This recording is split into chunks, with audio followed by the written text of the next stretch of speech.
Hey, what's up, nerds? Welcome to Radio Free Hammer Hall, and this is our inaugural episode of Outrageously Overpowered.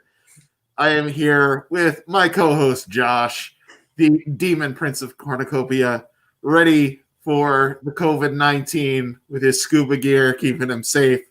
I got my N95 mask, my gloves. I'm ready to go. How you doing over there, Josh?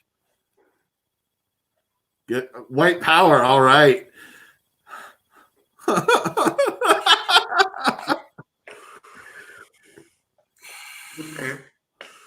Okay. So yeah, we sort of have a plan for this show. We have some ideas, some things. So we thought we would just kind of get things started off. Introducing ourselves a little bit now that we're in a safe space. As we're waiting for any viewers to actually roll in here. We're doing this as part of the Adepticon at Home. So I just tweeted it out and all of that. So, Josh, tell us a little bit about yourself. Well, Paul, I am a YouTuber myself. In fact, I met you through YouTube, and we met face to face, and we'll talk about that later. But I run Masterpiece Miniatures with Brian Kissel, and we've been putting videos out here and there. But recently, I bought a house, and I haven't had a lot of time to make as many videos as I would like. So I've still stuck to commission painting. I'm a heavy commission painter, and I love corn. Yeah. Now, just to be clear, do you own any other Age of Sigmar armies other than Khorne? No, not a one. You have all of the Underworld's warbands, though. Every single one, yeah. I love Underworlds. But my favorite. But beyond the love of Underworlds, 100% Khorne in your collection. 100%. At one point, I did a commission for a what are the sea elves?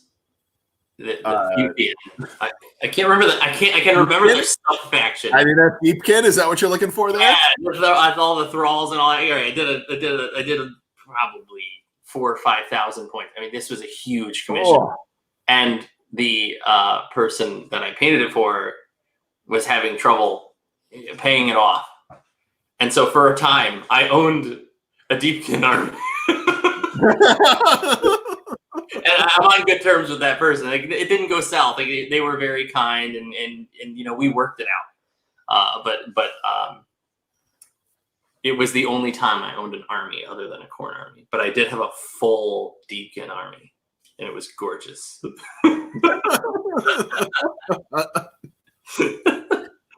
So I know everybody on my channel probably knows me already, unless you're sliding in here from the Adepticon at Home crowd.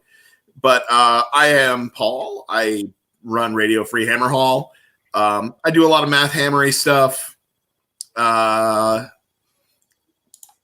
now, current armies, Nurgle is definitely my favorite army right now. Cities of Sigmar is like my first love. Like, I had Empire from 8th edition, which became Free People, which became Cities of Sigmar. So there's that hanging out there. Skaven also hanging out in my collection, and a newly collected Kharadron Overlords army that I have not played with or against yet, and we'll be talking about that more later. But yeah, so a little bit all over the place. Been gaming like forever. What other gaming do you do, Josh, besides Age of Sigmar? Well, sir, are we talking just mini wargaming, or are we talking all gaming, everything? No. Give me your gamer's resume. Oh, I've never had to do this before. This is good. Give me just a moment. This is Bonarian rum. Anyway, so let me tell you, I started off as a Sonic the Hedgehog boy in 1991. Sega Genesis, we're talking that far back. And we didn't even have a TV when I was growing up. I would just play at Sears. Remember Sears? I'd go to Sears. I'd go to Toys R Us, and I'd sit there holding like, oh my god, I just want to get one more in as a little kid. Want to get one more game in. Dad, Josh, did you use the bathroom yet? No, I just want to get one more game in. And then you drag me off that thing, and I was addicted to games as a kid, and we didn't have a TV. And I got my first TV when I was 12, and I never stopped playing video games. Eventually, I realized that video games were not the best thing for me, and then I say that I wasn't developing a skill, a good skill, and yeah, you could play fun games with your friends, and I still play video games. I love video games, but then I got into mini wargaming because Dark Souls, the mini game, was put on Kickstarter, and this was not 5 years ago. And it finally came out. And if you look behind me, you can see the Kickstarter. I have 7 copies. So if you'd like one, please reach out to Paul and let me know. They are for sale. Anyway, so I needed to paint something that was close to Dark Souls while the Kickstarter was still going on. So I got into Age of Sigmar because it was fantasy-based. And it was right after they swapped from the old world. So all the players were bitter as hell, and I was happy. And it made them so upset. I'm like, this game is great. I love Khorne. And I actually got into Khorne because everybody wanted to play the Liberators, because the Liberators were the cool, good guys at the time. And the only reason I got into Khorne initially was because I could get Khorne models so cheap because nobody wanted to play Khorne. They all wanted the Liberator half of the Get Starting box. So I bought tons of these Get Starting boxes, like 5 or 6 of them, and sold off the Liberator half at a higher price than the Khorne half. And I ended up with like some 50 Blood Warriors. And my first list ever was 50 Blood Warriors, 2 Skull Cannons, Slaughter Priest, double Blood Secretor, because at the time it's stacked, and some Blood Reavers to fill it out. And my God, the first person I ever played against played Nurgle, and I won. I got a minor victory. That is how I got into Age of Sigmar. And now I got into Khorne, and I was very lucky because Khorne is a faction that anybody can really grow into, and GW has kept it up to date, and it's kept it very competitive, reasonably competitive, as we'll talk about later, faction. And I love the army. I've never left it. I think it's super fun. Yeah, I feel like they're like the Stormcast are definitely like the marquee army for Age of Sigmar. But I feel like Khorne is like the secondary army that they're constantly updating to be like the foil to the Stormcast. They were for a time, for sure, yeah. Up until about like the 2nd edition, when they introduced Nagash, the fight between Stormcast and Nagash, it was just Khorne and Sigmar, and everybody else was like a side quest. Yeah. Like every other faction is, who cares about them? They're doing things so you can play them in the game, but they don't really matter. And then they were like, okay, Khorne's not number 2 anymore. Now it's Nagash. And then ever since then, it's kind of like cycled to different armies. Yeah. I think they've done a better job at like managing the storyline through releases. Yeah, I think Khorne was a really appropriate one to start with, though, because he's like going to be the guy that's going to be there first to the fight. He's like, fuck you, I'm Khorne. Like, that's the core of the game. Like, it's Warhammer. What better way to represent that from the get-go? Hammers versus axes. Yeah. Bunch of guys in heavy armor with hammers versus a bunch of shirtless guys with axes. It's the best. And well, at the time it wasn't even axes. Like I was playing very narratively when I first started out. And I loved Blood Warriors. I was like, Blood Warriors are the cool. They had spikes. I don't know, when you're a kid, you're like, spikes are awesome. And maybe it was because Sonic the Hedgehog, right? Spikes. But in the 90s, you had spiked hair, you had Sonic, look at you, Paul. You Child of the 90s. Child of the 90s. Spikes were fucking cool. And I'll tell you right now, Blood Warriors have plenty of spikes. So I loved them. And I painted up 50 of them, which was torturous, but I did it. Why do you even own 50 of those? I don't know. They're absolutely the worst thing to have 50 of at the moment because I don't know. It just doesn't make any sense to take 50. If the prayers still stacked for Slaughter Priest, I think they'd be fun, like a fun, outlying army. And honestly, with like the way defensive buffs work on, for example, Fire Slayers or OBR, at this point, I don't even understand why they limit you. Yeah. It doesn't make armies are so defensive now that it doesn't matter. Yeah.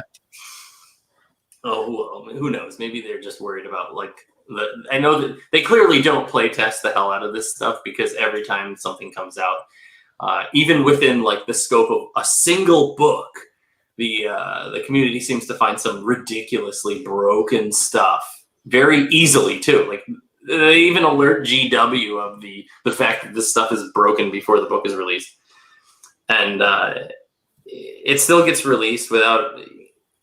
It blows my mind, and yet they've FAQ'd. Maybe they FAQ'd it so that, or not FAQ'd it. They wrote it so that the prayers don't stack, just so the community wouldn't find some absurd combo. But I don't think there is one.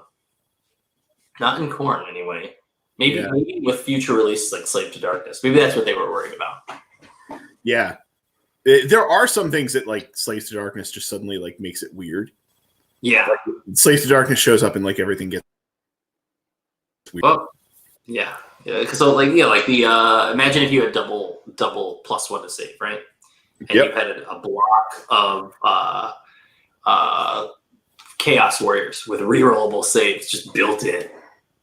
Mm-hmm. Well, what are you gonna do now? It's a 2+ rerollable save. I guess you could do that already with just ocular visions. So who knows? Yeah. So for myself, I also was like a Nintendo kid, not a Sega kid. The Sega kids are dirty.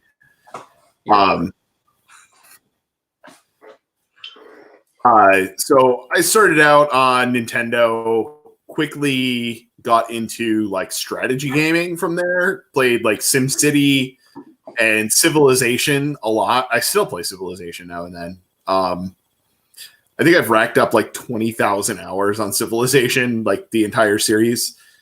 From there, got into Magic the Gathering like in middle school. Ooh. Played that through like most of high school. I eventually switched over to the Star Trek collectible card game. Really?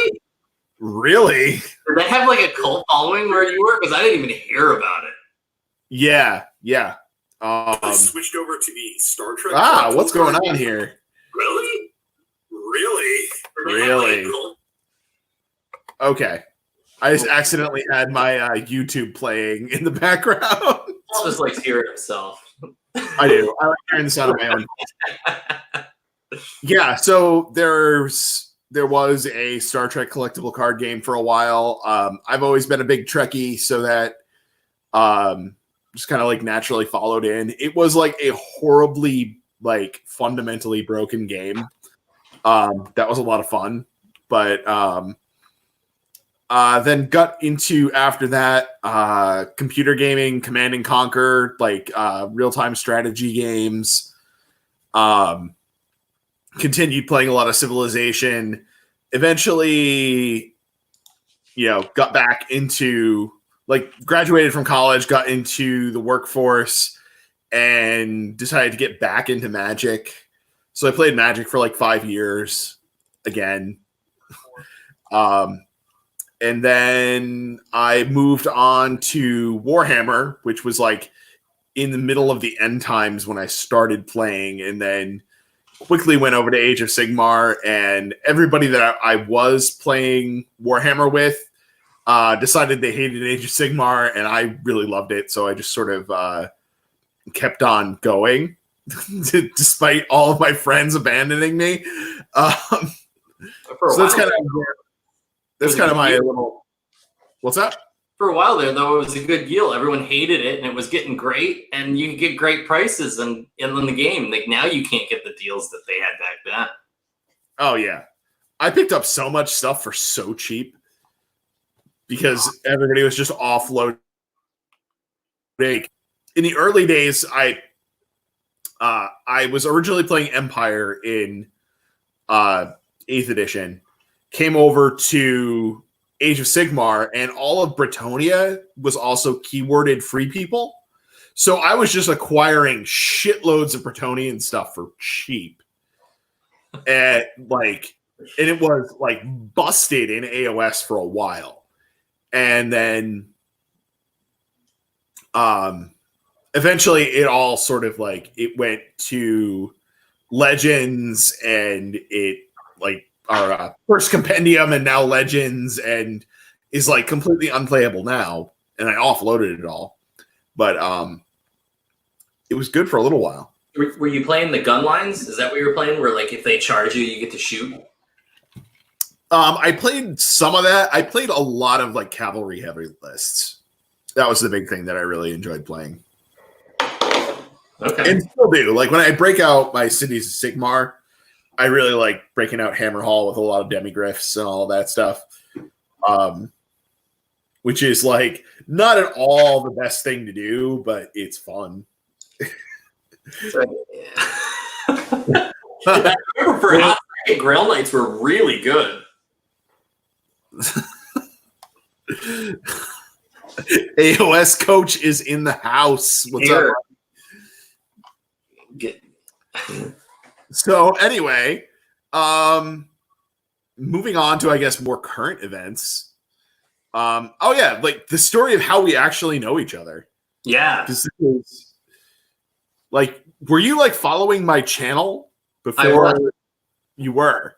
I was following your channel, and you had a lot of really good information, and then there were minor errors, and this is the internet, so every chance you get to tear down your neighbor, I would chime in and troll you for your errors, and you were a good sport about it. So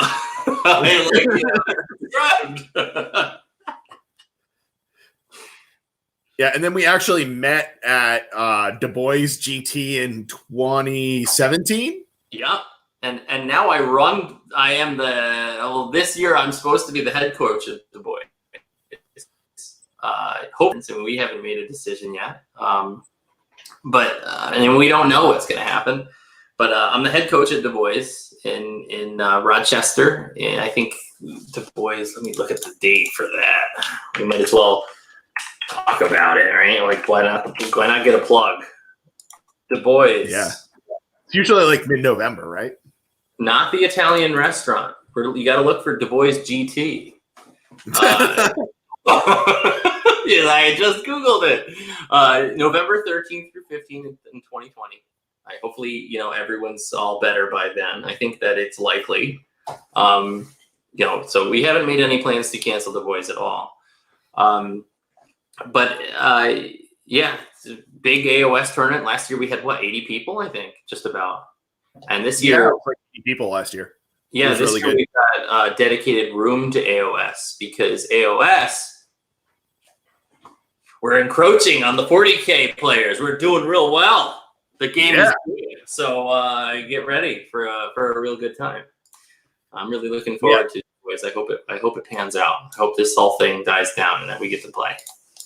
Yeah. Because I remember we played like round 2 of Du Bois 2017. I was playing Stormcast. You were, of course, playing your Corn. Yeah, Bloodletter Bombs. Yeah, and we had a really good game, and we just ended up like chatting after that for like the rest of the tournament, like in between rounds. Like, hey, how'd your last game go? How'd your last game go? Let's describe this game. You were playing Stormcast with 30 Liberators and the guys who fly.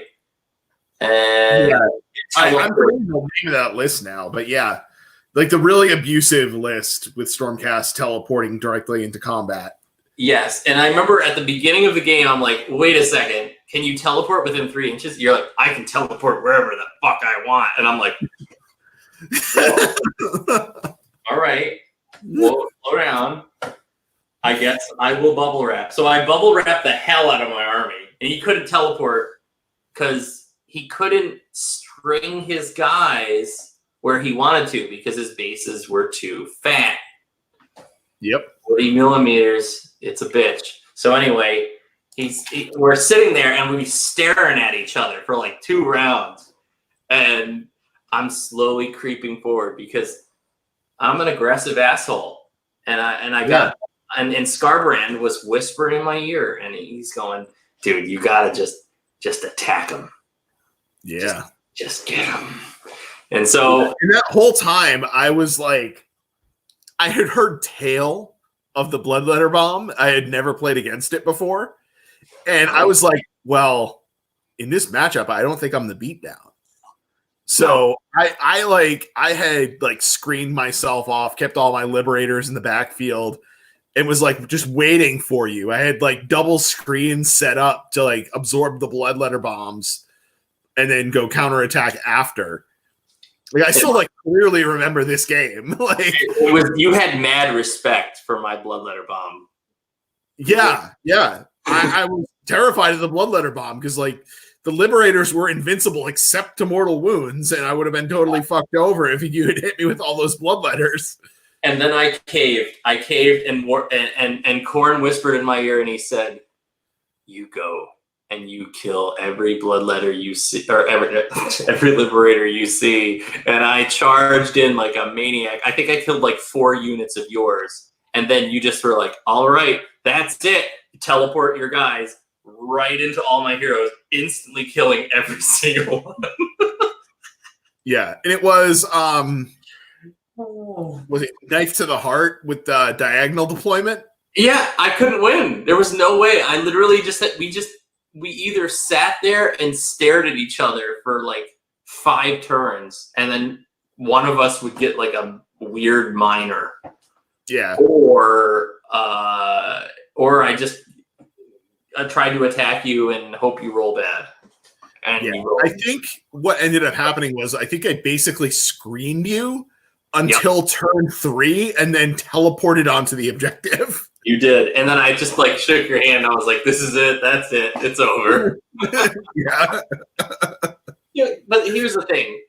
Looking back, I should have played it out. Not because I would have won. I definitely would have lost. There's no way I would have won that game. But just to play it out. Because I think that in general, players give up games way too easily. And I want to tell everyone out there, don't give up your games. You make your opponent work for every freaking point. Because that's the word. I would like to just point out that you in particular give up games way too easily. There have been multiple times when I've played you that you were like, fuck it. Like, let's just call it here. You're going to win. And then like we played it out and it was a really good game. Right. And that's why I tell people like me, never give up, never surrender. Just get in there and fight to the last fucking drop. And I'll tell you right now, like after that game I played against you, the one you're talking about where like I wanted to give up and you were like, dude, don't give up. And I was like, why is he saying that? I was just like, why is he saying it? All right, I won't give up then. And so we played it out and you still won. And this was with your Skaven. But that led to the best game of my life. I'll tell you right now, and we will talk about that later. All right. So that is how we met. Du Bois 2018. Paul beat me mega hard with the Stormcast teleporty. What the hell was that battalion called? They nerfed the shit out of it. Yeah. Well, they nerfed the shit out of it, and then they completely changed it in the next Battle Tome. And of course, Stormcast is just like they nerfed the hell out of Stormcast all around. All right, somebody in the chat tell us what that stupid army was called. So the teleporting one. It was like I can't remember. Yeah, I don't know. Yeah. Whatever. Tough. Yeah, whatever. So we're all fucking quarantined right now. We're stuck in a hole. And of course, I don't know. Like, not you, me. You're the introverted one. You're fine. Yeah. I'm fine. I'm built for this. It's like it's glorious for you. It is. It's like a superpower. I'm just sitting here watching all of you extroverts squirm, and it's great. Thunder.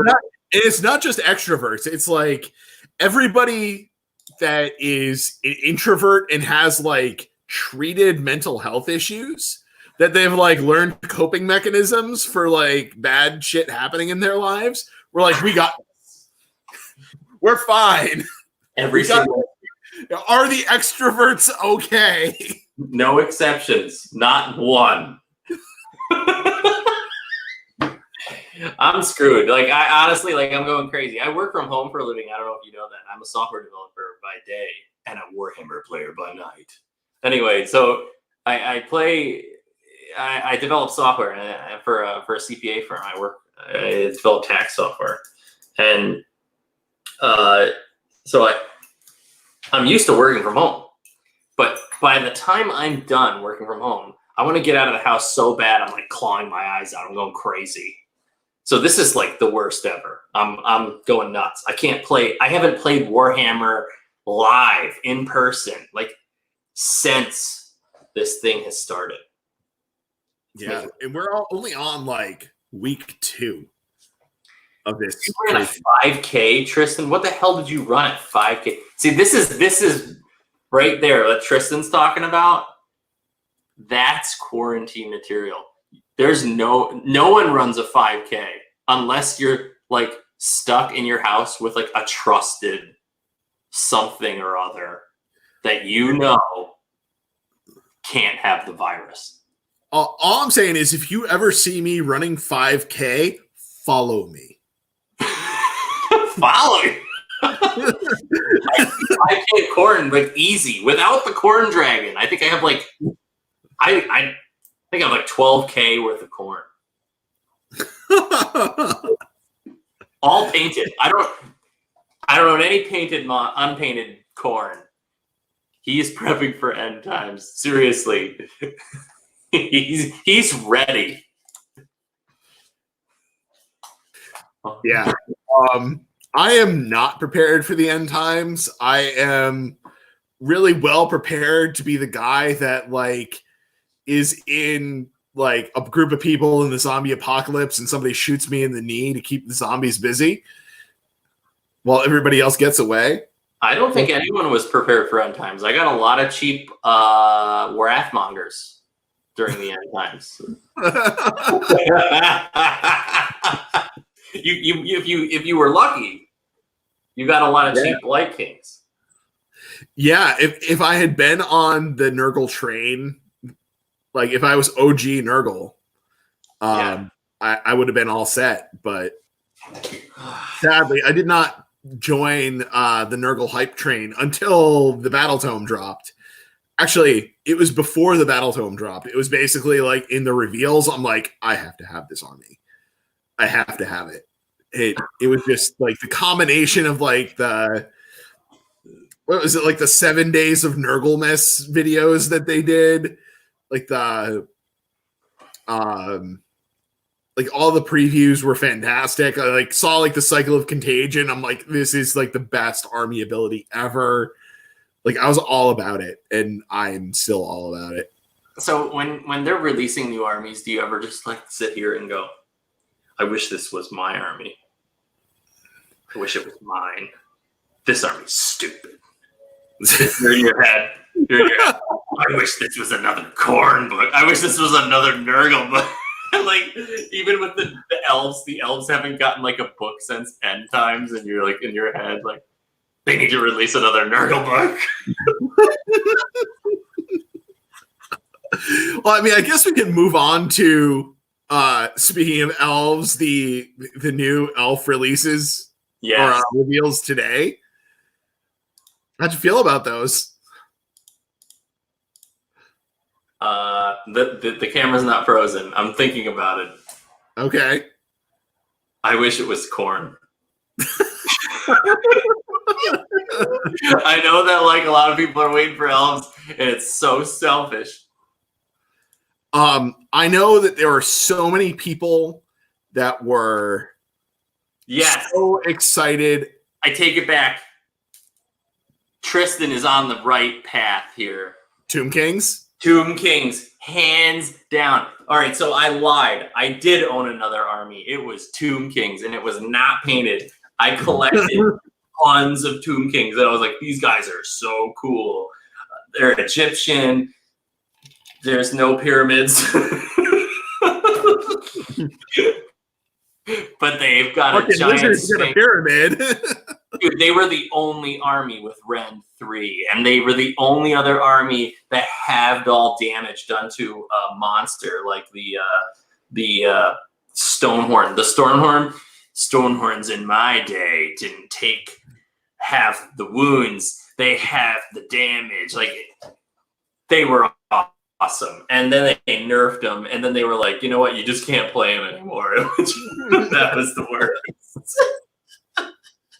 But yeah, Tomb Kings. Agreed 100%. Tristan's on the right path.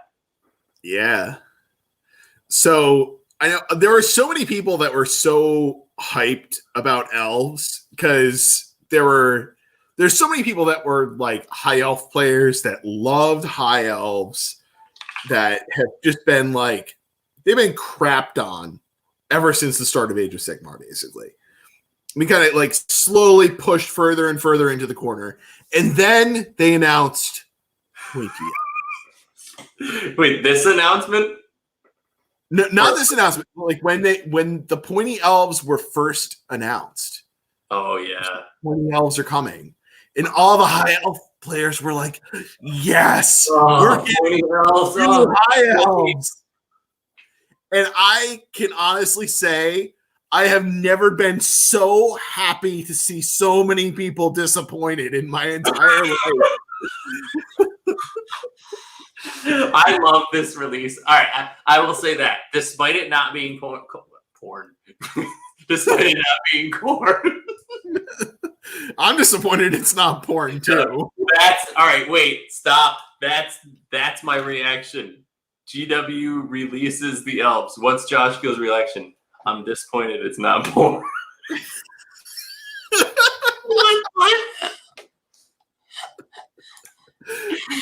So what I think is so funny about this is it's like they've gone from being I'm hearing all the elf chatter. I call it the elf chatter. It's really the players who play elves that are like talking about the new release. They're very excited. Oh my god, did you see their new this, their new that? Techless looks so cool. I love that armor that doesn't have a person in it, whatever. All right. Yeah. So now they've completely flipped this army on its head. I think that like 50% of these players are like, what the hell just happened? Why are my elves playing croquet? And the other half is like, oh my god, these are the coolest elemental cows I've ever seen. I don't know. Yeah, there's like this division between like the players that they're so all in, like, oh, this is my pointy elves. I'm all in on pointy elves, like ride or die pointy elves. People that are like, this is really fucking not high elves, dude. You know what it reminds me of? It reminds me of Sylvaneth a little bit. Go on. Like the big guys, they kind of remind me of the giant trees. The like Durthu. Tree Lord Ancients. They remind me. They have the Tree Lord Ancient vibe to me. They're like They do. The They do that vibe. They're the Rock Lord Ancients. Yeah. That go moo. I don't even know why. Is there like some kind of why did they start worshiping cows? Is there a lore? Maybe they're from India.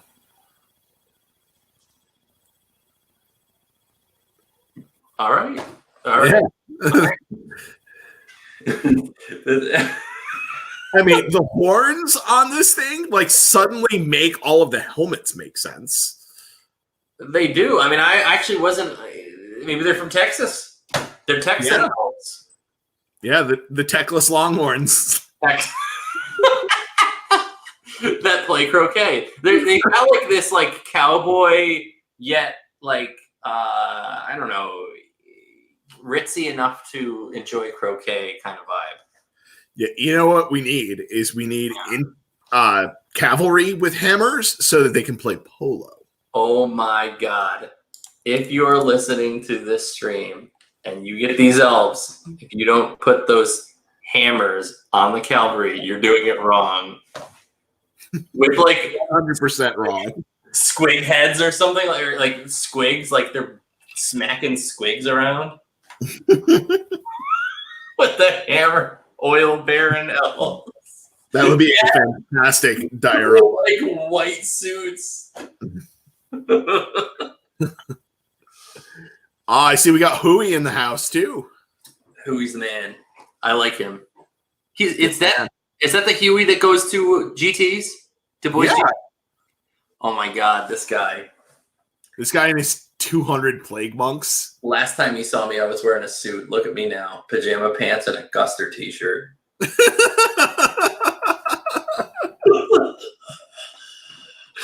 Oh, how the mighty have fallen. Oh my god. I like that guy. He's cool. It's a totally different one. We like all Hueys.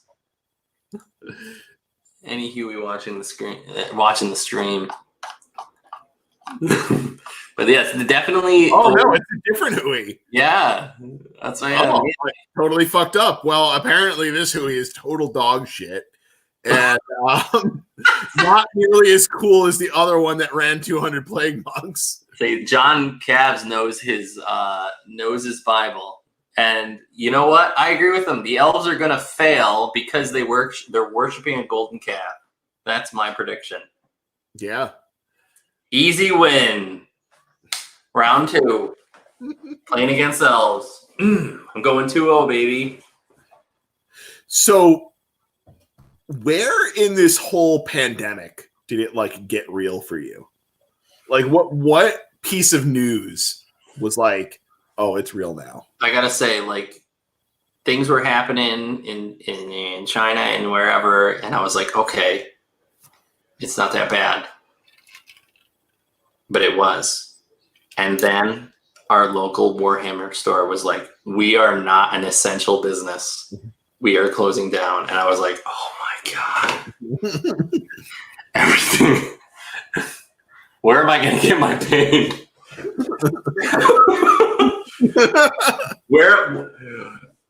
How am I going to harass a local Warhammer store guy and tell him that I know more about his product than he does?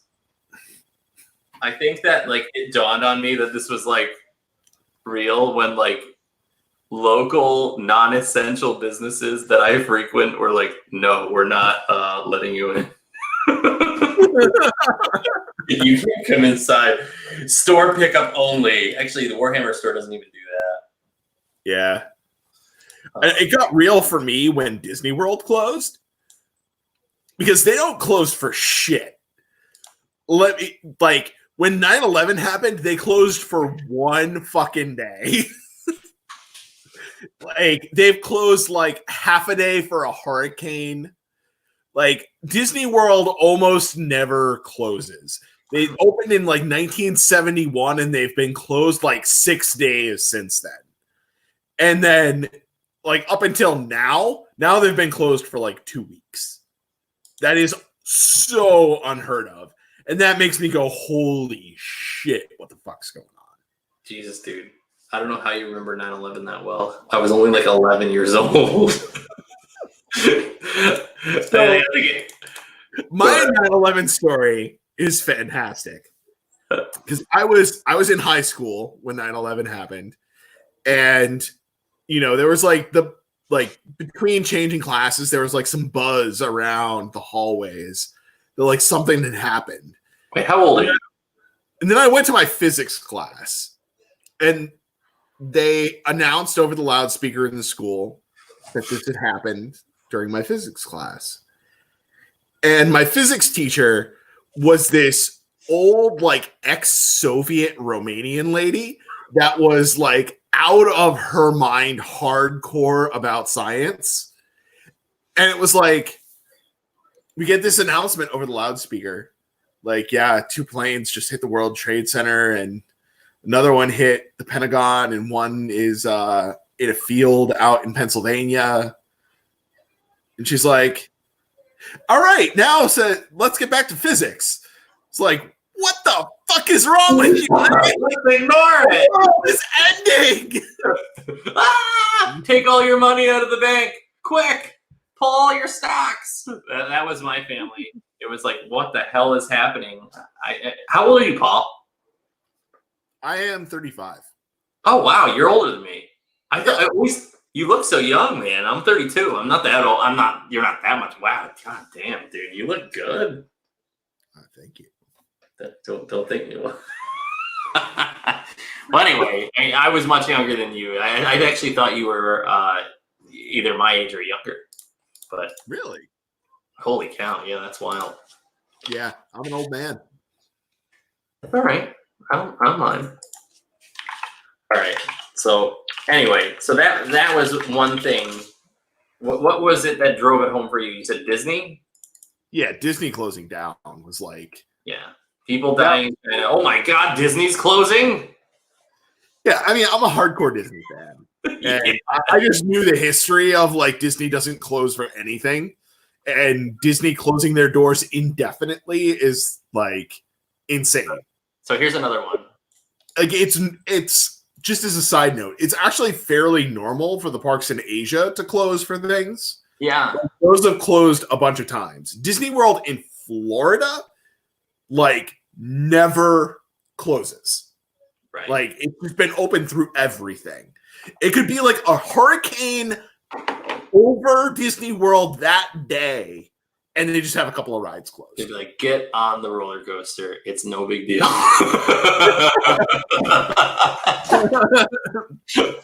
Yeah. It's like, it's no big deal. Just don't get on the rides that are giant lightning rods. Everything is going to be fine.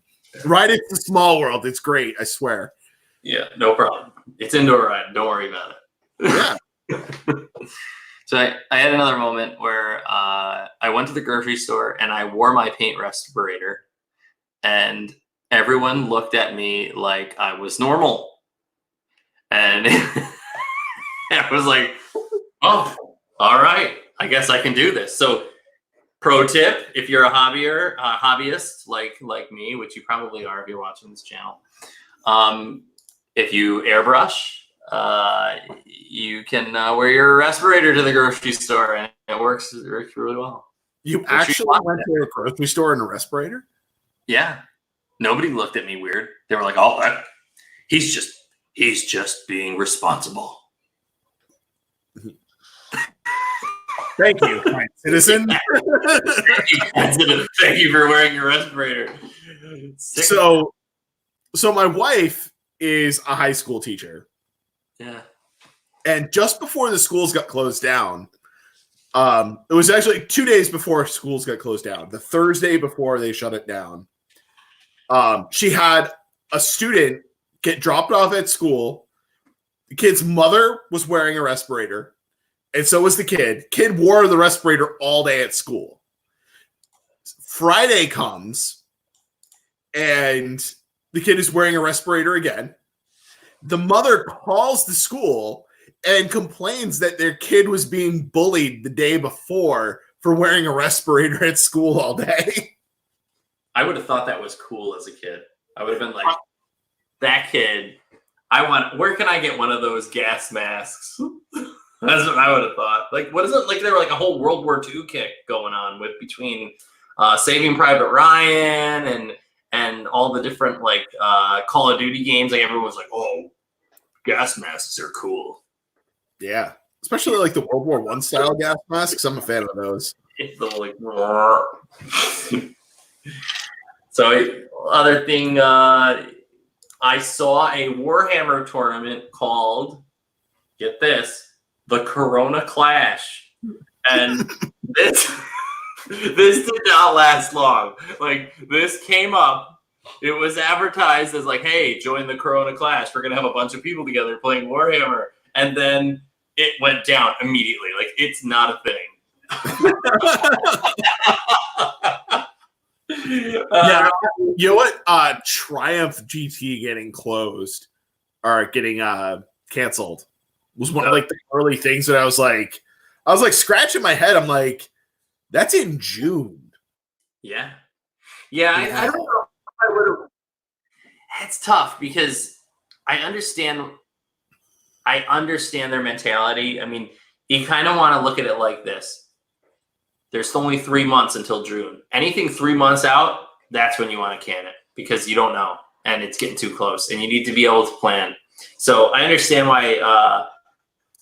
why they did that, and I have a feeling that, you know, if things get that close with the boys, we'll have to make some serious considerations. And I don't know what'll happen, but obviously we're thinking about things. We don't know what things will look like in November, but it's a lot closer to June than it is to November. Yeah, it's like AOS coach. It's like if it's 3 months out, it's like all of a sudden you're kind of encroaching into the. I have a great analogy. You ever heard of the 90-day rule? This is a bad rule.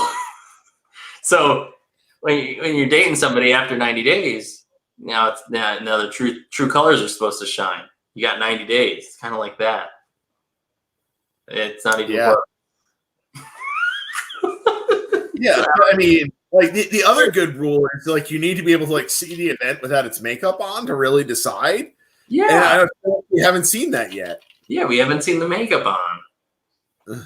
Exactly. Wow, I like how you married that up. Your teamwork. I'm good at not making any sense. It's great.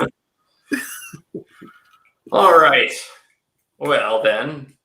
So we could talk about some actual Age of Sigmar topics here. We could. I feel like our general theme of this show is just having fun with Age of Sigmar.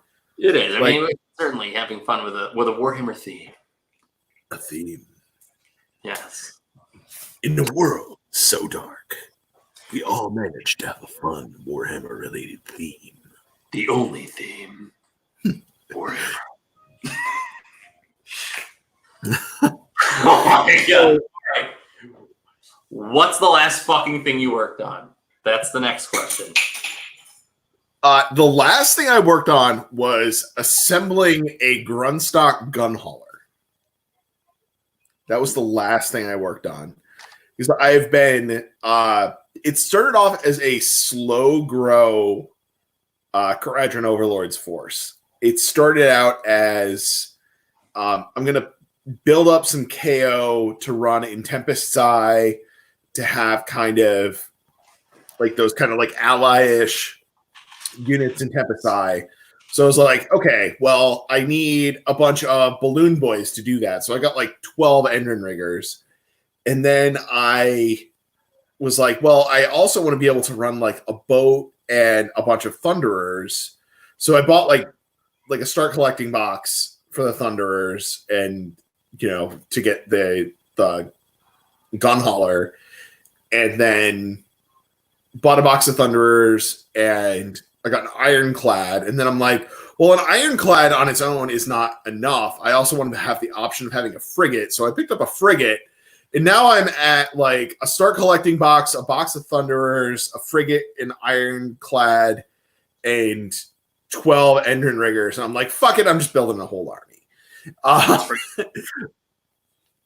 So I'm at probably like 2,500 points of KO now. It's all assembled. I just haven't really started painting all of it, and I'm not even fully decided on like what the paint scheme's gonna be. So, like it's like the big thing for me for KO is that I want to really learn how to play that army because it seems like a real challenge to figure out how to play it correctly and to be successful with it because it's a really like it just play. It's basically playing 40K at Age of Sigmar. It's playing a very, very different play style. It's really unique. It seems like it's like there's a lot of like KO fans that are unhappy with it. And I'm like, this is a nut I have to crack. I have to do this. Like in that, like, you know, the psychographic profiles that like Timmy, Johnny, Spike, like I am like 80% Johnny. I see something like this and I'm like, I have to solve this problem.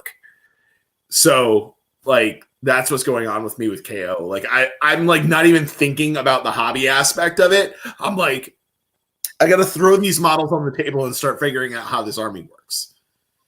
Yeah. Whew. Well. Yeah, that was a bit of a rant about KO. Are you the second question is, did you finish the frigate? Yeah. Oh, okay. All right. Cool. Yeah. Like all of my, I still have 9 of the engine riggers / sky wardens unbuilt, but that's the only unbuilt stuff that I have out of my KO. All right. And I'm still trying to decide what to do with those.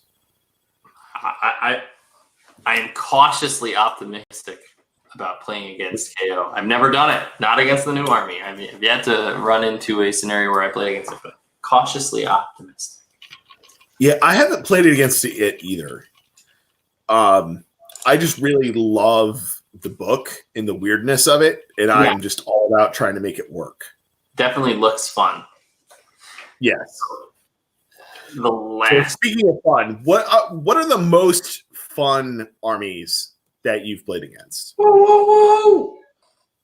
Let me show you what I painted last. Oh, that's right. That's right. I painted. I don't know. Can you see it? I can kind of see it. This is Jack. It's Kurt Russell from.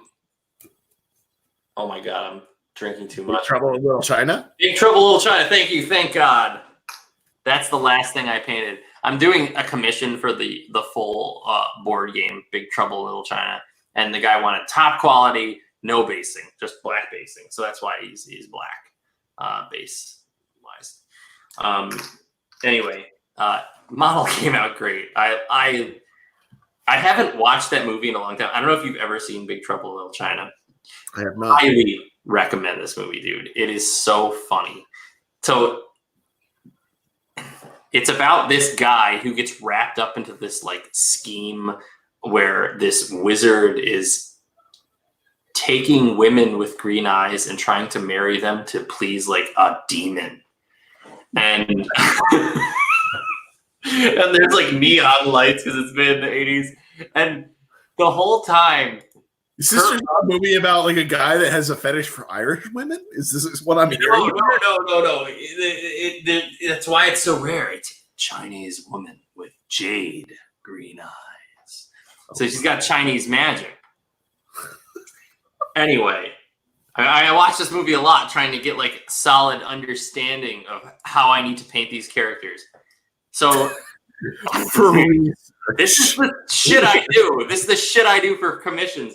When you give me a solid chunk of money to get this stuff done right, I get it done right. So anyway, Jack is a truck driver, and he's gambling with these Chinese people in Little China. And he wins a bet, but this guy won't pay him. And he gets wrapped up into this whole like ancient Chinese magic wizard thing. And the whole time, he's just trying to get his truck and his money and get the hell out. And like, there's hot women involved, and like they're flirting with him, and he's like, and all the Chinese people, you're just trying to help us get the women. You're just trying to get with that woman. And he's like, no, I'm just trying to get my fucking truck. And so like the whole movie, they're ripping on him, telling him, you're trying to get the woman, aren't you? And he's like, every time, no, I'm trying to get the truck. And at the very end of the movie, he's like, I'm leaving. He's in this truck and he doesn't get anything from anyone. There's no romantic involvement at the end. He's just like, I just want to leave. I don't care. Anyway, it's a great movie. Highly recommend Big Trouble in Little China.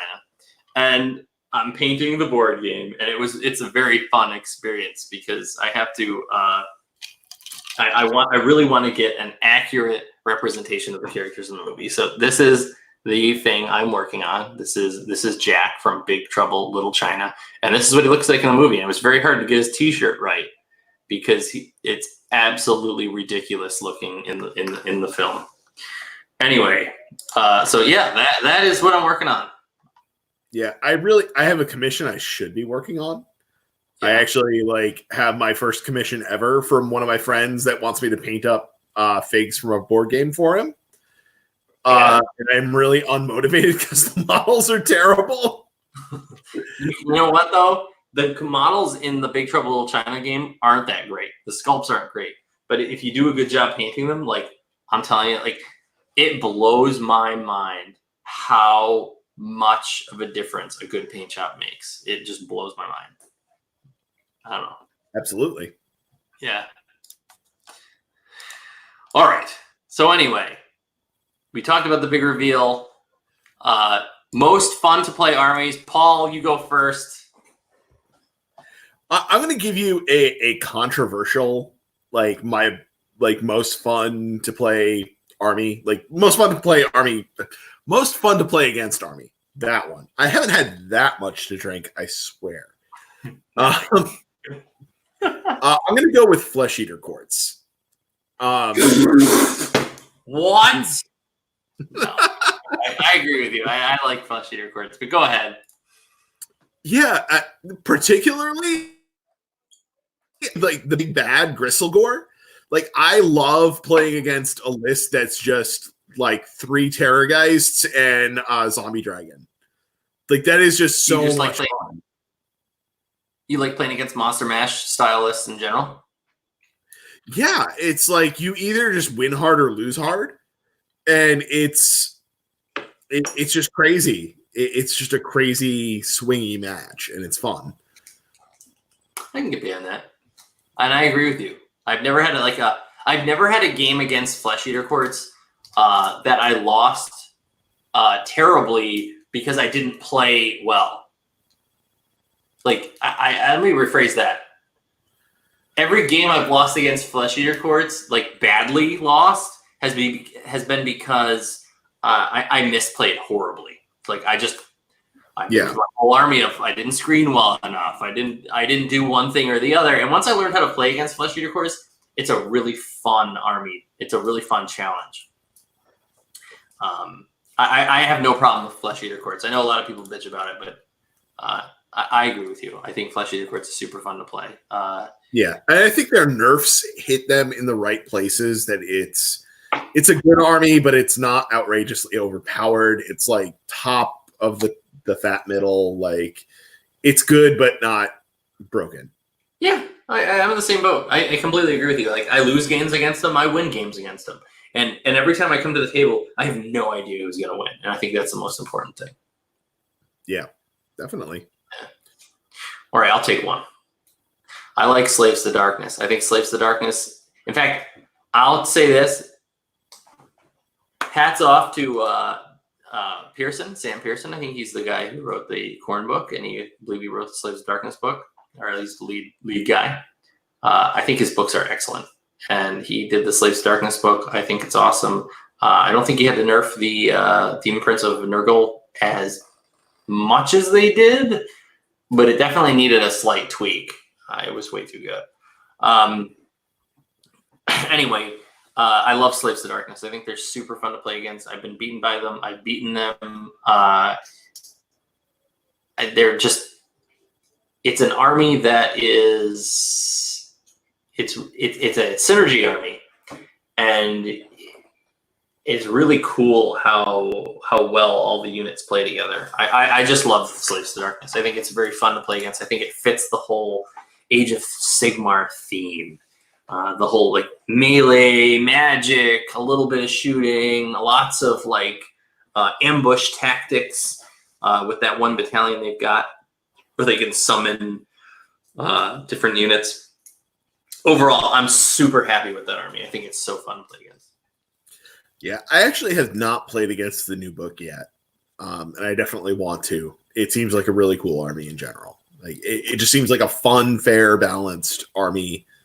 That's just like that cool fat middle, like the way every army can be.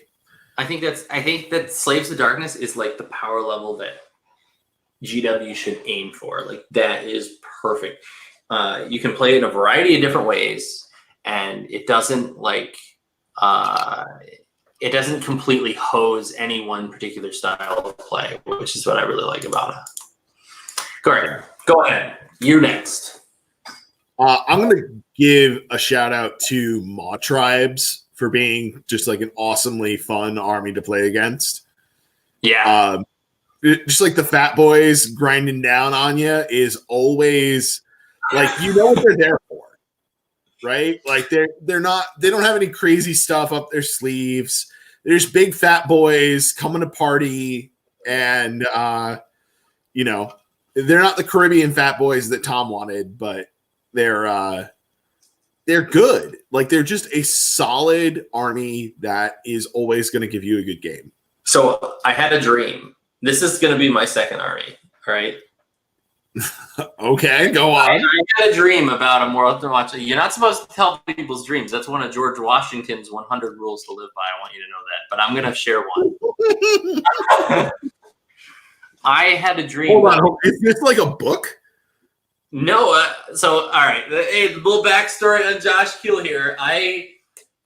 When I went to high school, I would read. I went to a private school initially. Okay.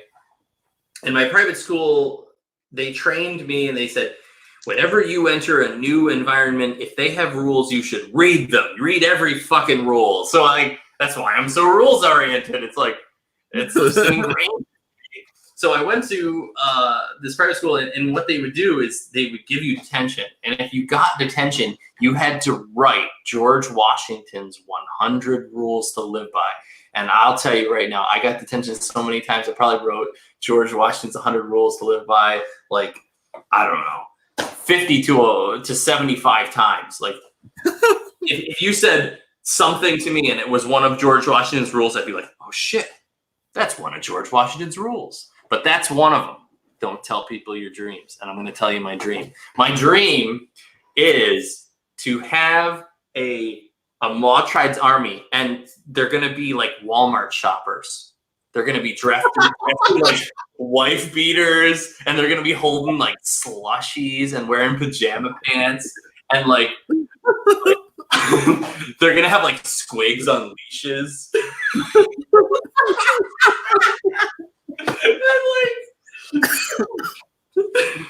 And like, oh my god!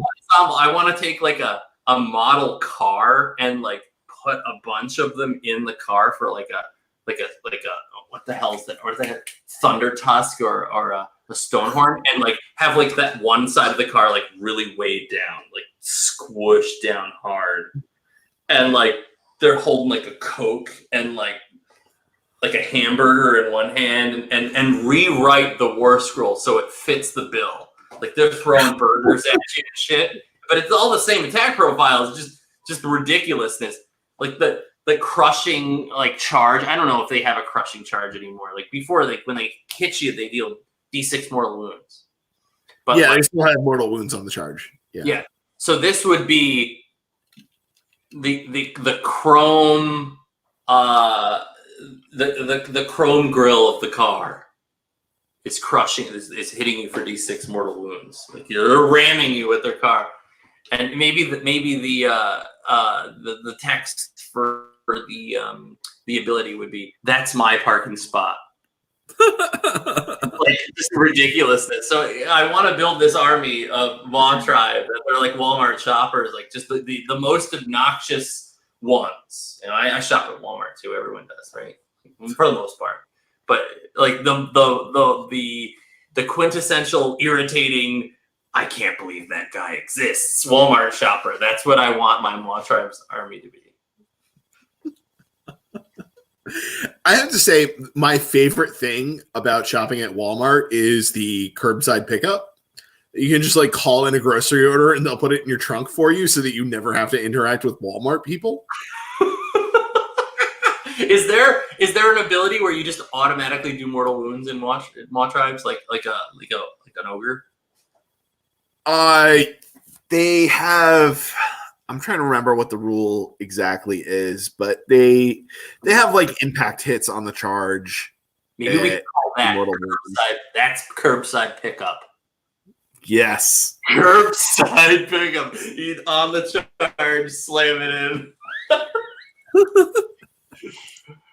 All right, let's go with. All right, so most fun armies to play. Here's another controversial one. I know everyone.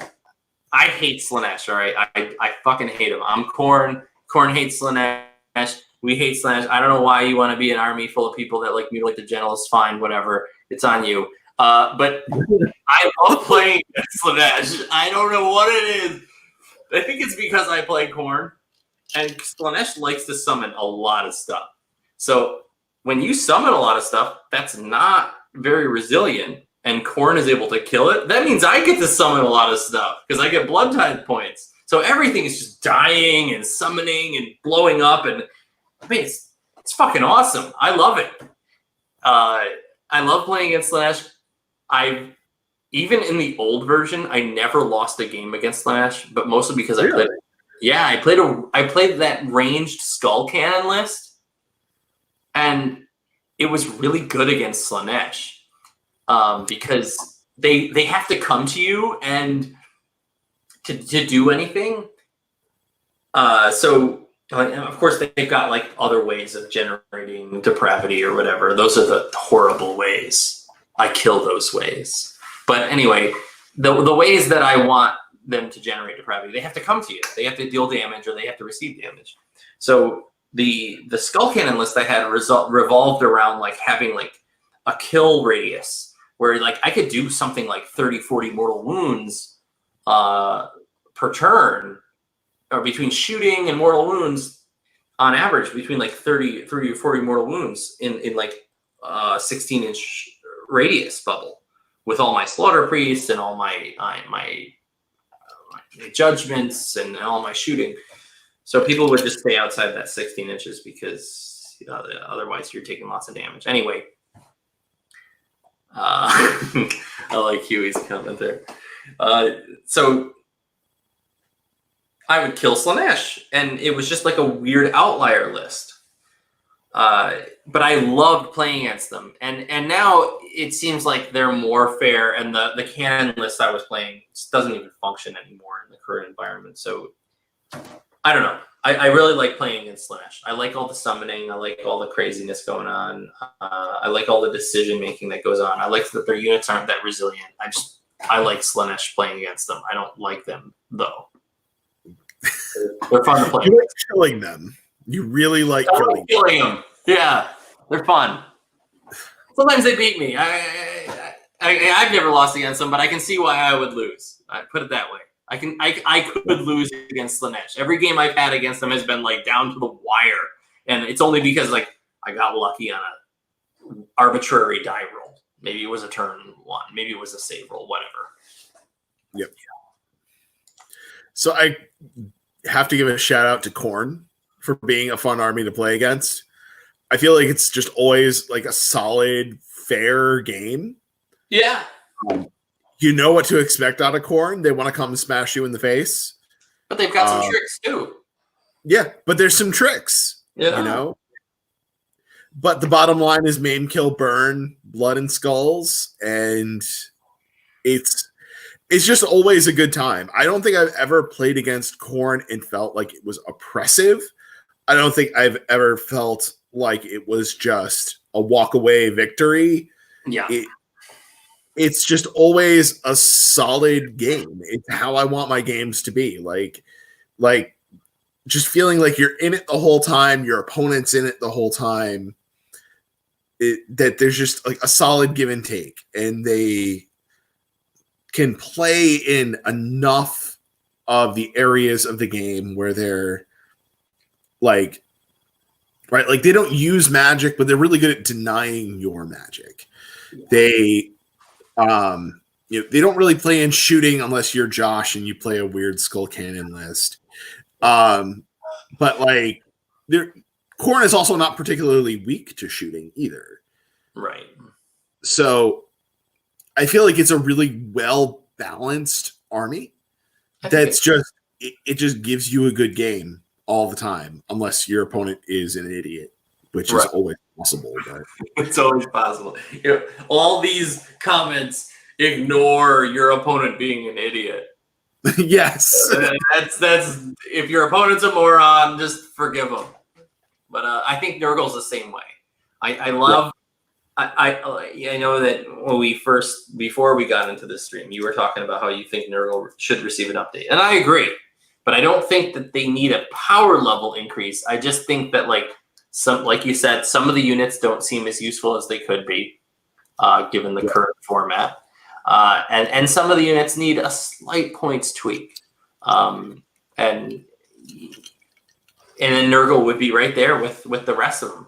I think Nurgle is super fun to play against because you've got there's the tree that lets you run and charge, which is super useful. There's the whole trick where you can summon a tree, so it's like you're threatening a lot of mobility all the time, and deceivingly so because your units are relatively slow. But the fact that you can like pop a tree up out of nowhere and just run and charge is super scary.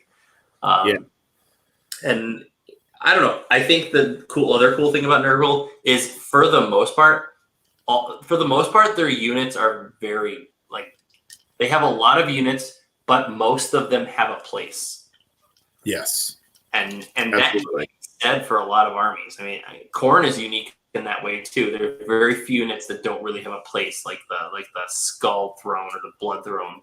That one's kind of poop, but that's one out of what 40. Who cares? Yeah, I think Nurgle and Khorne both have the same problem too, where you're like absolutely lousy with heroes and like a bunch of them you just never play. Right. But there's somebody out there who's like their favorite unit for whatever reason. Yeah. Is the Blood Throne. And that guy's shit out of luck. Like that shouldn't be a thing. And I'm sure it's the same way with the Nurgle group. Yeah. Like I love the Magath Lords. Right. But they never see the table because they all suck. But they have like one of the coolest models in like the whole Nurgle range. Like I bought one and painted it up just because I wanted to have a really cool model. And like one of them's like not bad. Right? Like Bloab Rotspawn is not terrible. He's overcosted, but he's okay. Yeah, it's the same way with Khorne. It's like you've got these few units that like they're really cool, but they don't have a place, and you're like, I wish they did. And those are the kind of updates I wish they'd make. I wish GW would come out with like not necessarily a full book because I don't think Khorne needs a full-on book. I really like Khorne where it is. I think Khorne is super fun. It's in like the 3-2-4-1 range in terms of like tournament power level, but I don't think any army should be a flat out guarantee. Like, if you want to go 5-0, you play this. Yeah. That sucks. And we have like 3 armies right now that basically are that, and it's really super not fun that's the case. Yeah, but anyway, so let's jump down to what armies do you want to play against? I still have not played against the new Slaves to Darkness, and I really want to. It seems like it's just one of those solid mid-table armies that I just love to play against. That's just like a good give and take, well-rounded force, lots of different builds. Yeah, I think it's just a really good, solid all around. That like, I wish I could just play against it. I haven't. I don't know anybody locally that even has it. So yeah, you've dodged it. Yeah, every time you come up to New York, and unfortunately, like it'll be a while. You could still reach out on TT Sim. That nightmare of an experience, but it is the only experience you have. I can't tell you how many bad experiences I've had playing AOS in TT Sim. Actually, I can. Like 3. That was enough for me. I haven't played a lot of fun for playtesting and like theory crafting, but the way that you pick up models in TT Sim and the way that like AOS works, because it's like a lot of pick up, put down, and it's a lot of abstraction in AOS. Like you try to get your movement in AOS as precise as possible, with as possible being like in bold. But it's never perfect. Like it just isn't. It's always a little short or a little hair too far. And you as players are kind of like accepting that imperfection when you play. Like the game is an abstraction, and there's a certain level of like imperfection you gotta accept. In TT Sim, there's so much. The game just doesn't like picking up and putting down large number of models. And I guess if they somehow made a mod that made that easier, it would be more fun. But I find like all my models are just falling over all the time, and that's super frustrating. But anyway, TT Sim is fun for playtesting, but only a little bit. My choice is Seraphon. I fucking hated Seraphon before this last update. I don't even know update. I've never played against them, but I hated playing against them in the last one because it just seemed like they're just summoning little dudes all over the place, and it's annoying, and they're like exploiting one little minor detail that you forgot. Maybe you just like edged your units in such a way where they could like, oh, well, there's a slight gap in between these two units, and I can like move and retreat in such a way that I can capture the objective. Seraphon was a lot of weird finesse and like capitalizing on your opponent's mistakes in the last version, and it was not fun to play against. It was like really awkward and weird and time consuming, and like you weren't killing each other, and it was just like this army was just there to irritate you. I don't know how to explain it. In the new version, though, it's like they took all the units that I love. Have you ever played Total War 2? Warhammer Total War 2? Okay. I have not. Pick it up. It's so awesome. And the way the armies play in Total War 2 and the models and the units in Total War 2, they look so freaking cool. Seraphon and Total War 2 are a force to be reckoned with. You're talking about a bunch of, like, Croxigors, for example. You're talking about gigantic alligators with clubs, and they will pick up your men, and they will eat them. Like, they're that big, and they're bulky and scary, and, like, you play them in AOS, and you just feel like, why did I even put this unit on the table? And I don't know if it's like that now, but prior version did not. I have not seen Croxigor played yet. Actually, I should take that back. I have seen Croxigor played in the Rerolling Ones battle report. Yeah, but I was definitely not paying enough attention while that was playing to give you an accurate read on how Croxigor are now. So I like what they did with the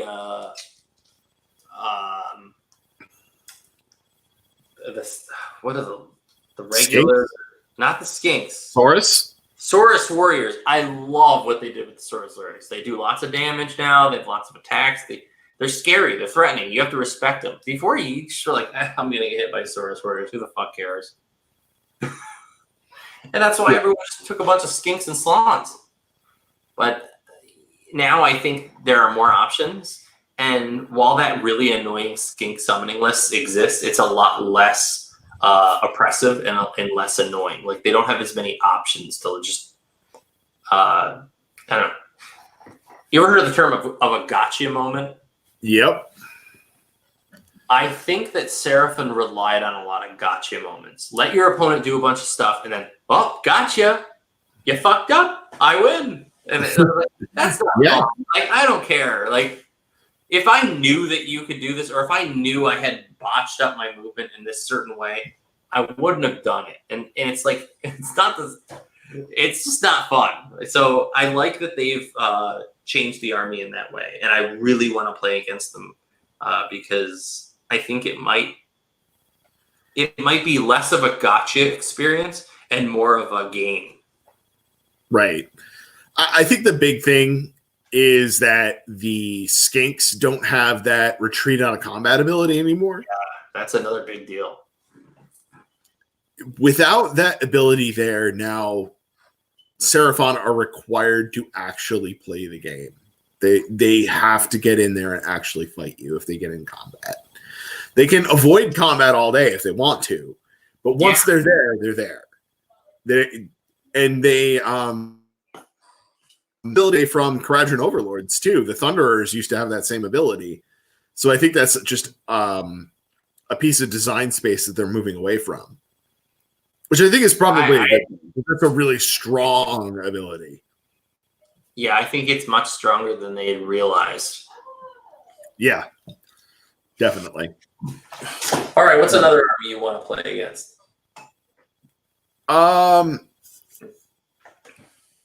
I still have not played against the new Kharadron Overlords. Yeah. And despite owning that army, I haven't played against it yet. And I really am excited to see what it can do on the table. I really want to put it on the table myself and see what it does. Not a lot of people own the army, and even like a lot of people that own it don't play it because it kind of had some of that old stigma attached to it because it was really powerful for a while. And then it got like really bad and nobody wanted to play it because it was bad. Right. And now it feels like it is just very unusual. And I just want that challenge of playing against this weird army that is playing a very different game to what everybody else is doing. Yeah, it's almost like when you play against Kharadron, it's like playing the game of, all right, how can I use my worst units in the most effective way? That's what I feel like when I play against a shitty army. You're going to kill all my heroes. You're going to kill all my best shit. What do I need to do to deal with that? In fact,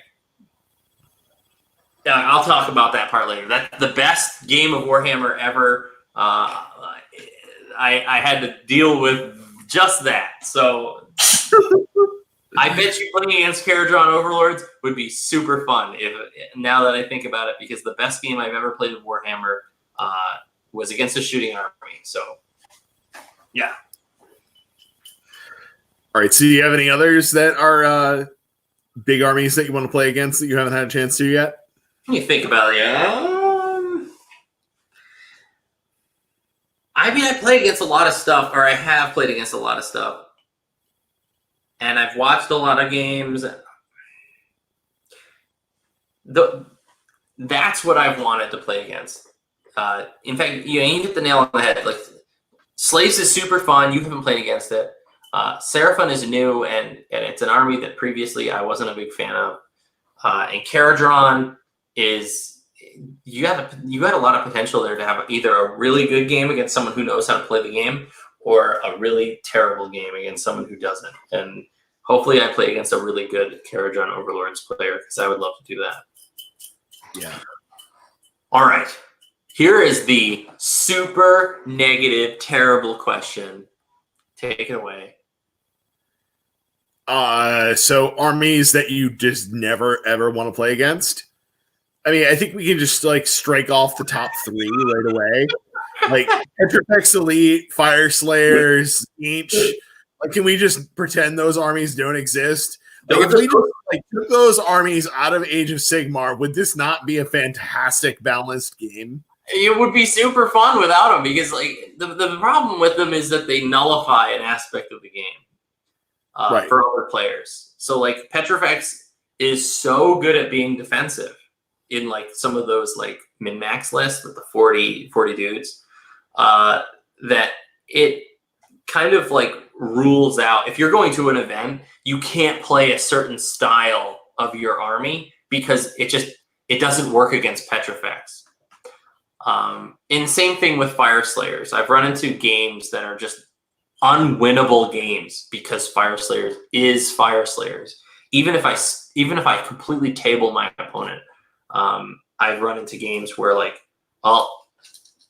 they've got this stuff and they got to the objectives first because they got turn one because they had a battalion or whatever, and I guess I just lose. Like I think that's the biggest problem, is a lot of these armies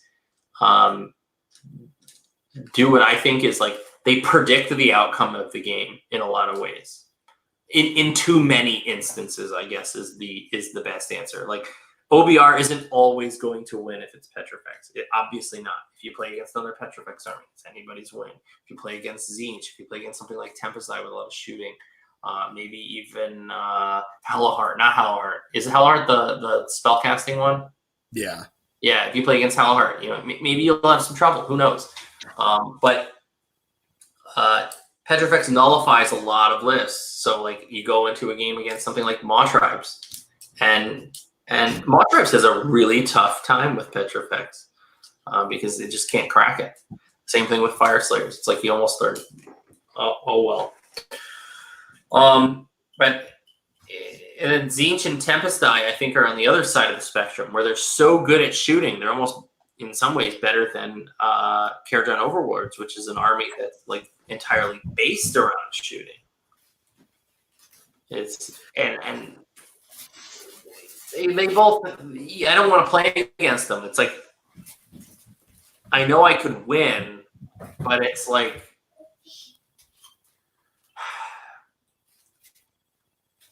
Either one, it's such an uphill climb that it feels like I'm rolling a 6 just to win.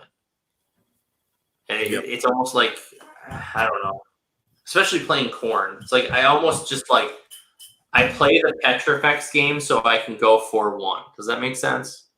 Yeah. I think the big sin that is committed by all three of the top armies right now, Petrifex, Fire Slayers, and Tzeentch. They all have very powerful offense and very powerful defense. Well, Tzeentch doesn't really. Well, I guess they have the like pop split guys. Tempest Eye doesn't really have defense. Yeah, they have pink horrors that split into blues, that split into brimstones. And, all three of those armies have a really strong defense that is coupled with a very, very strong offense. In Petrifex and in Fire Slayers, it's in the same unit. I mean, I don't think Tempest Eye is in that category. Tempest Eye is unique in that it's just the way people are playing Tempest Eye right now is they're playing 9 of the, or maybe not 9. I don't know what the number is, but there's 2 different units. I think it's the Iron Drakes. Is the Iron Drakes? That's a shooty dwarf unit, right? Yep. And you've got I don't know which ones, the harpoon balloon guys. I forget which ones they are. But they have 2. Yeah, they have 2 major shooty threats, and they protect those shooting threats. And basically, these 2 units they're super accurate because you got lots of ways to give +1 a hit, and you just blow away any unit that you feel threatened by, and then you screen, and I think they have 1 or maybe even 2 solid melee units. And that one requires a lot of skillful play. I don't want to talk down. Like players who play that list typically are very skillful players, and you have to play well to play the list. But if you play well with Tempest Eye, goddamn, that list is grimy. It reminds me a lot of the the lists from version 1 with like the Fanatics and the Thunder Tusks and the Grots, where like if you played well, it was just brutal. Whereas Tzeentch and Fire Slayers and Petrifex seem to be very forgiving in a lot of matchups. Not every single one, obviously. Yeah, I mean, I think Tepesai is really good, but it's not in that same category as Petrifex and Fire Slayers and Tzeentch. It's definitely up there, particularly for very skilled players. Yeah. I think it really highly favors players that are already favored to win just based on their skill. Yeah. It puts them over the top for sure. I think Tepesai is so good. If I wanted to win a tournament right now and I wanted the best possible odds, I think I would go with Tepesai in this current meta. I think Tepesai is the best thing there is. I think it's a really solid option. But you need a lot of practice. I think that list is super. The whole double range threat with all the different moving parts, like you need a lot of practice to play that list. It's not like OBR where sure you need a lot of practice, but you can make some mistakes. I find that OBR is just so forgiving against a lot of your matchups. Yeah. I feel like that's one of those like dividing lines of where an army's really broken is like if you can make egregious mistakes and still win. Yeah. Then like there's something really wrong with that army. Tzeentch might be a little glass. Like you might have, it might not be as forgiving, but I don't want to spend too much time on those guys. Everyone knows they're a pain in the ass. Let's just move on. What armies would you like to see improved? I'll throw out a random one that I just have a personal soft spot for because I think they're like the models are awesome, thematically awesome. Gloomspite Gits. I just wish that book was so much better than it is. The models are so cool. The ideas are so cool. Like particularly like the Trogs, I really wish that all of the trolls were better than they are. Like that army should be a mode of play that works for that army, and it's just not that good. It's interesting you say that because like I've been spending a lot of time in the GW Star, and I've been witnessing how they sell their models and how they market their models. And Gloomspite Gits is so popular. Like people see all the different characters and all the sculpts and all the models on the wall and all the colors, and they put their eyes on Gits. I'm telling you right now, Gits is one of the most popular factions there are outside of the competitive scene. People buy Gloomspite Gits like you would not believe. It's insane, and it just thinks they're not as good as I would like on the competitive scene. You're right. I completely agree with you. They definitely pop out. You're 100% correct. They're one of those like really cool looking factions with a lot of neat options, and I don't know. There's just a lot to them. I really like how they look. They're super cool. Yeah, and conceptually they're cool. Like I love squigs. Like these crazy little murder balls that are like all mouth, and that's all they are. Like I just wish they didn't have random movement. Like even if they do, it's too much risk, not enough reward. It's really what I think. Yeah. Even if they took it to instead of like a 2d6 movement, if it was like 5 plus d6 or something like that. That might be too good. I don't know. I actually don't mind the randomness, but like I think you're paying a little too much for it. Yeah, if they priced it appropriately for the randomness, yeah, it would be much better, I think. So for me, it's the poster boy army that is the most frustrating. I guess starting with the New World, They're my how would you phrase it? Not adversary. Gary and Ash in Pokemon. Your foil? What's the word for like two people that are always at odds? Gary and Ash. Nemesis? Nemesis. They're like my nemesis. Corn's nemesis.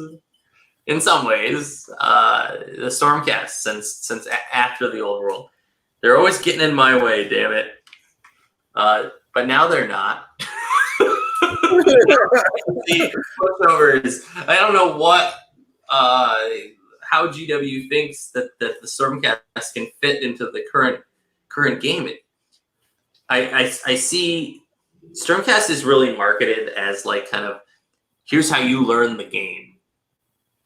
And people buy Stormcast and they buy Nighthaunt's another one. They're kind of your rival. Perfect. Thank you, John. So Stormcast is really marketed as this like learn how to play the game army.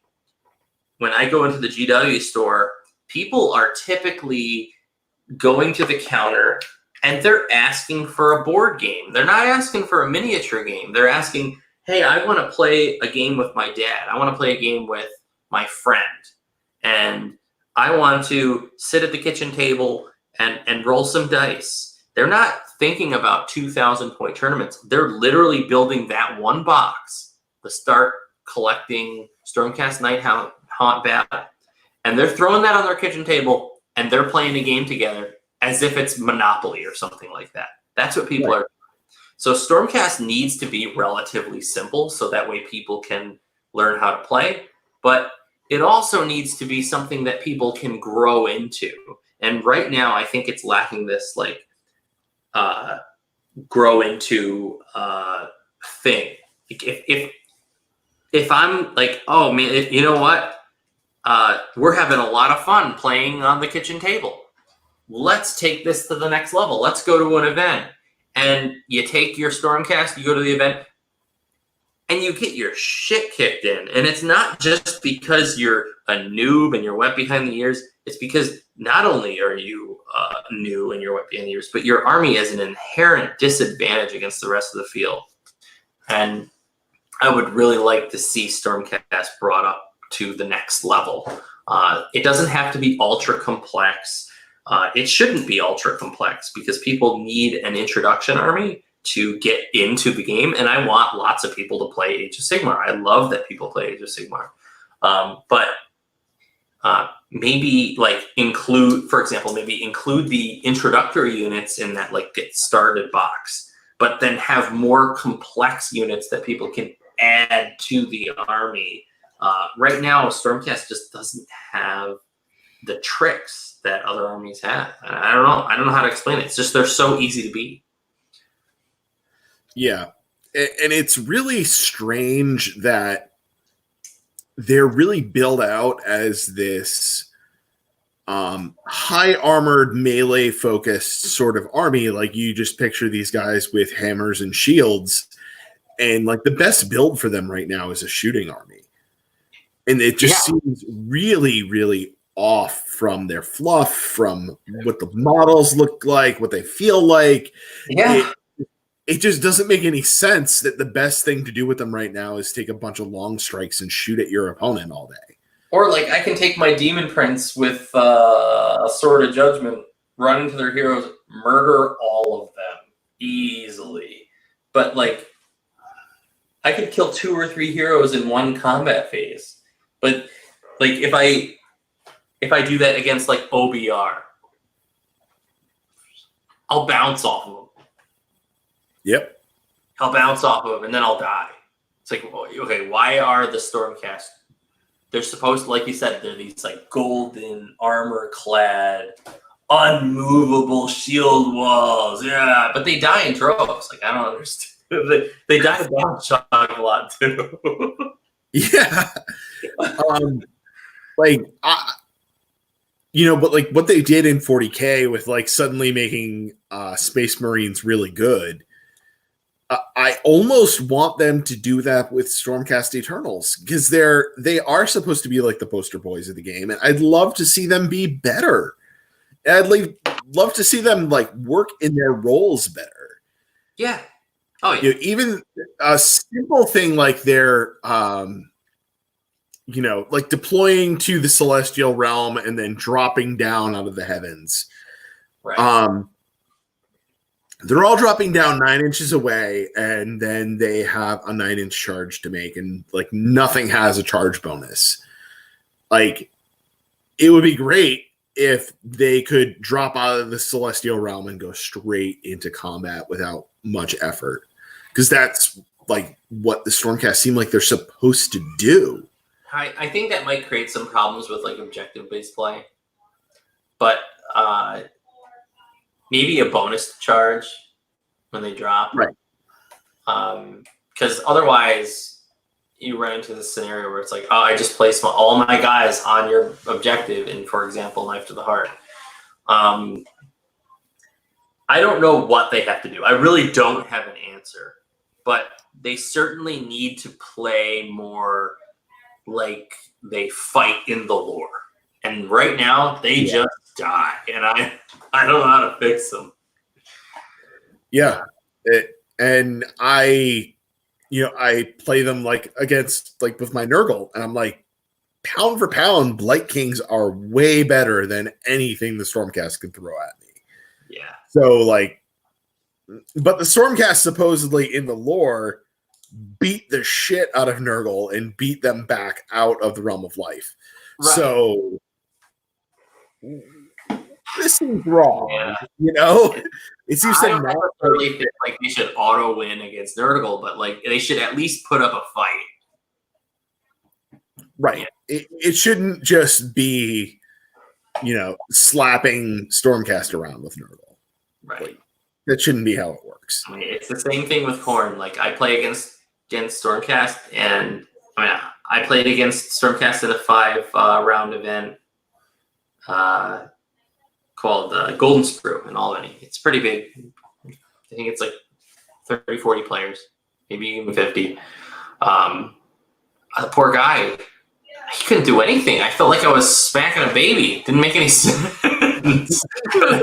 That's how it feels playing against Stormcast. And I told him, I was like, at the end, I'm like, you could have made some better plays here and there. And, I almost wish he did because, it's really tough to get your bang for buck with Stormcast because they're just so straightforward. I know what you're trying to do. I know what you're doing. You don't really have any tricks up your sleeve that are like surprising.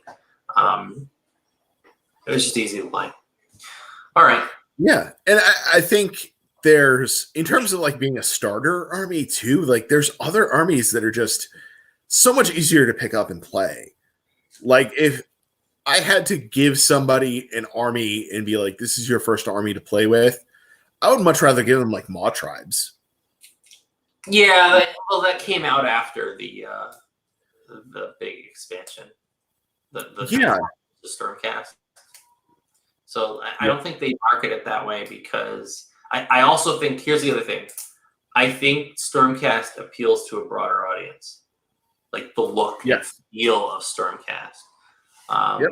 And GW definitely did a lot of work to figure out what 2 armies to put in that box so it would sell models and get people in the game. They were very successful at that. So it's hard for me to judge what they should or shouldn't have done with that box and what they should or shouldn't start people out with. I don't think a lot of people would resonate with the Maw Tribes. I think at least not new players. I think, well, some of them would. Stormcast is about attracting new people to the game. That's really what it comes down to. And same with Nighthaunt, which actually brings us to our next army we would like to see improved. Nighthaunt. Yeah. I think Nighthaunt's a little bit on the weak side. And I think we can wrap Legions of Nagash into that too. I think they're both on like the weak side. They took a lot of nerfs in the last edition. And I think it knocked them out of the running. Like it's what I don't like to see when it comes to nerfs. Yeah, they definitely got hit too hard, and I feel like Nighthaunt got disproportionately hit because of like Grimghast Reapers being really good in Legions of Nagash. Right. And it like they weren't as outrageously good in Nighthaunt, but they got the points increases if they were. Right. And I don't know. I think it's probably more than just points. I think there's like rules issues too. But like Vince's recent surveys, I don't know if you saw that episode of Warhammer Weekly, saw the surveys that he did about like the aesthetics. Like Nighthaunt is really popular. Oh, People really like Nighthaunt. And there are a lot of Nighthaunt armies that I think are sitting in casual play. They're sitting on people's shelves because they just like the models and they like to paint them. They need some better rules. Yeah, I'd like to see more like if I were to pick rules for Nighthaunt that were like scary and threatening, I think it would be like rules that force you to take bravery checks. So like if you made all of Nighthaunt, like if you're in range of a Nighthaunt model, you can't ignore checks to bravery. You just can't. And you get and so like their whole shtick becomes scaring the shit out of you. And it's like it's very fitting, they're ghosts. Yeah, just make their theme being spooky and like make it a test. Like make it a bravery check of some kind. Like that, I think that's a great mechanic for them to work with.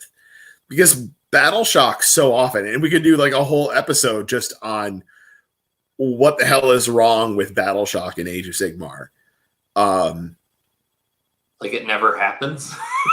Yeah, like how that phase just doesn't exist, despite it's like you at the end of the battle shock phase, you got your command points, and you're like, are you gonna take battle shock? Nah. Nah, I'm not. Yeah.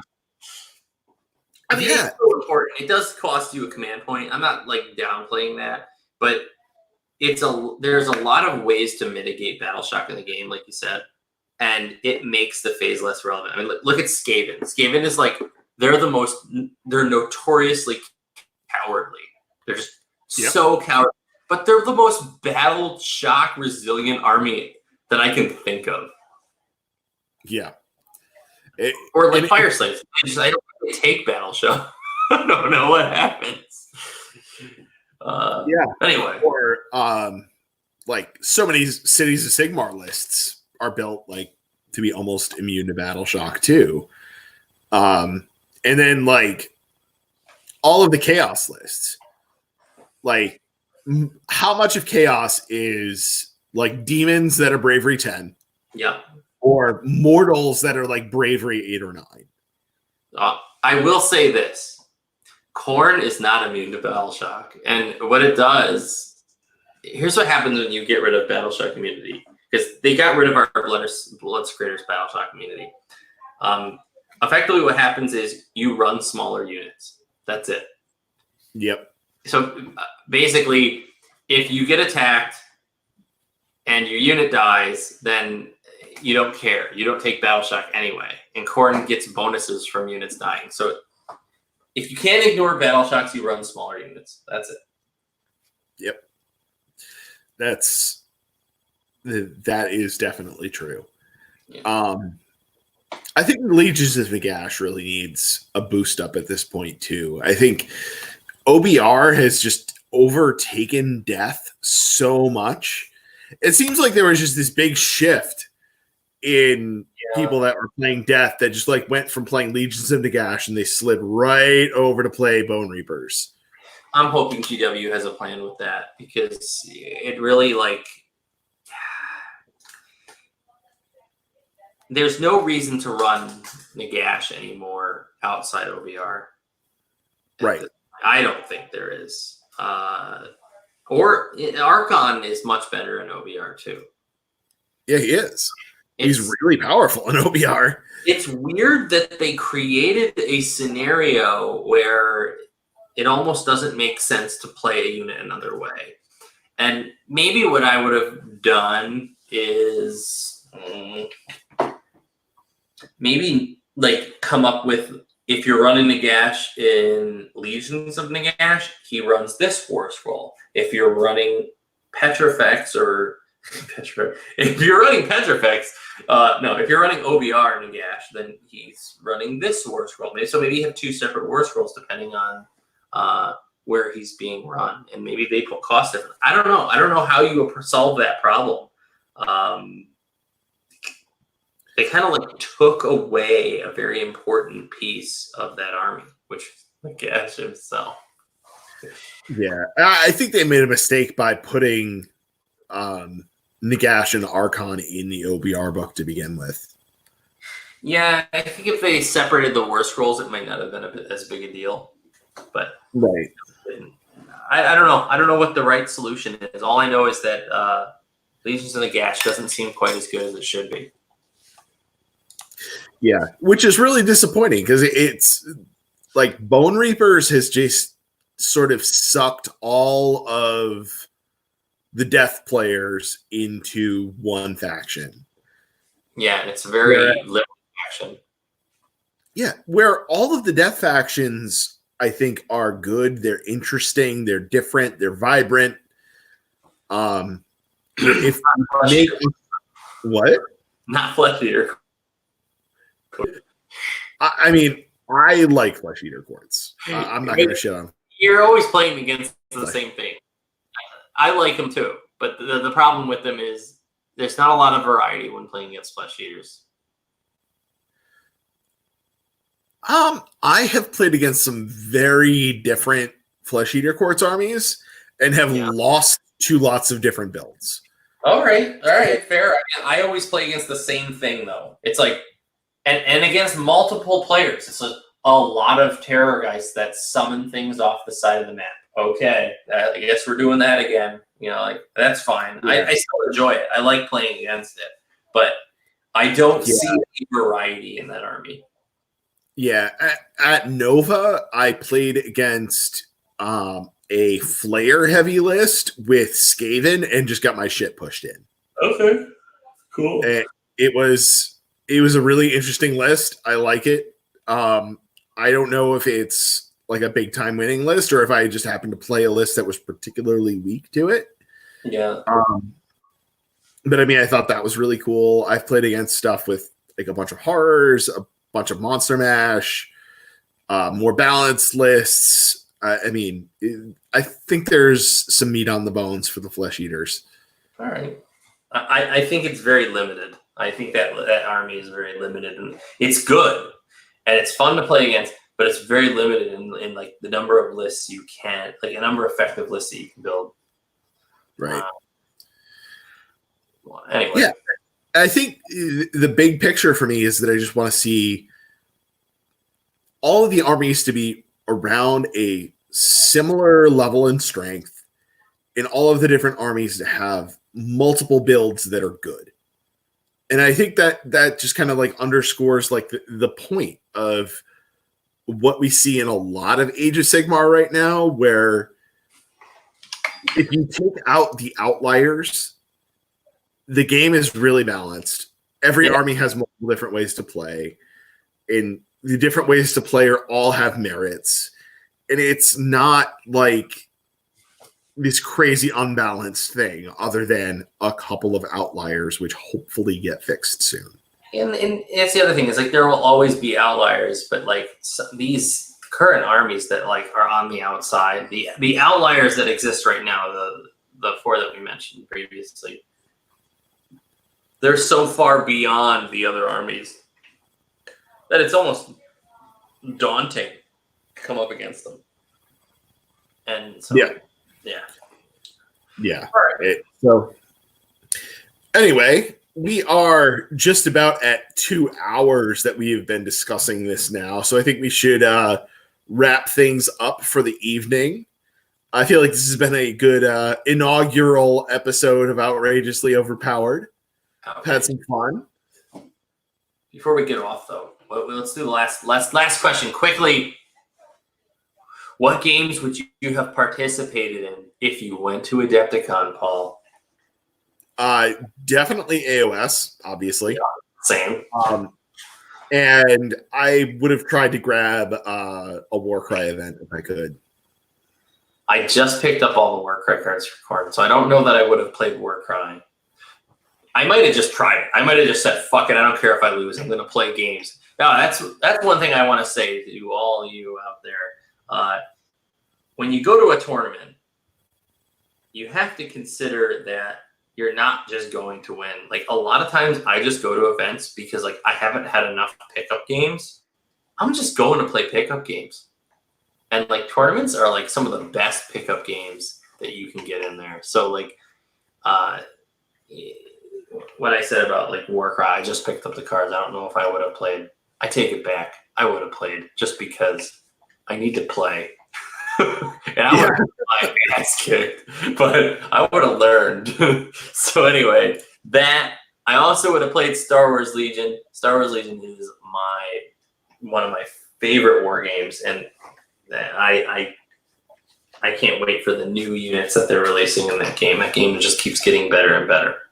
So AOS, Star Wars Legion, Warcry, thumbs up for me. Hell yeah. And I feel like I need to learn Legion. I've heard only good things about it from people, so I need to check that out at some point. It's weird. So you gotta think Legion is weird because, like, it's a mix of the Warhammer crowd and the X-Wing crowd. And the X-Wing crowd is not very hobby oriented. Most of them are not. And it's very strict rules orientation. So you've got this, like, oil and water mix where AOS players are like, as long as there's a reasonable degree of accuracy, I'm okay. X-Wing players are like, everything has to be fucking perfect, and if it's not, I'm calling a judge. So in that way, it's almost like oil and water, and, like, it's somewhere in between. It's not perfect because there's varying terrain, and in X-Wing, it's like a flat plane. It's also got a lot of tools that create rigid rules, like the movement tool, or the rangefinder and the rulers, and people use laser sights. Imagine if someone pulled out, like, a laser sight in a game of AOS to determine whether or not they had line of sight. Like, you'd be like, dude, you got it. I don't fucking care. Let's roll a dice, whatever. Oh, I got my laser sight. I've got my rangefinder. Do I have it? I guess if you want to, that's fine.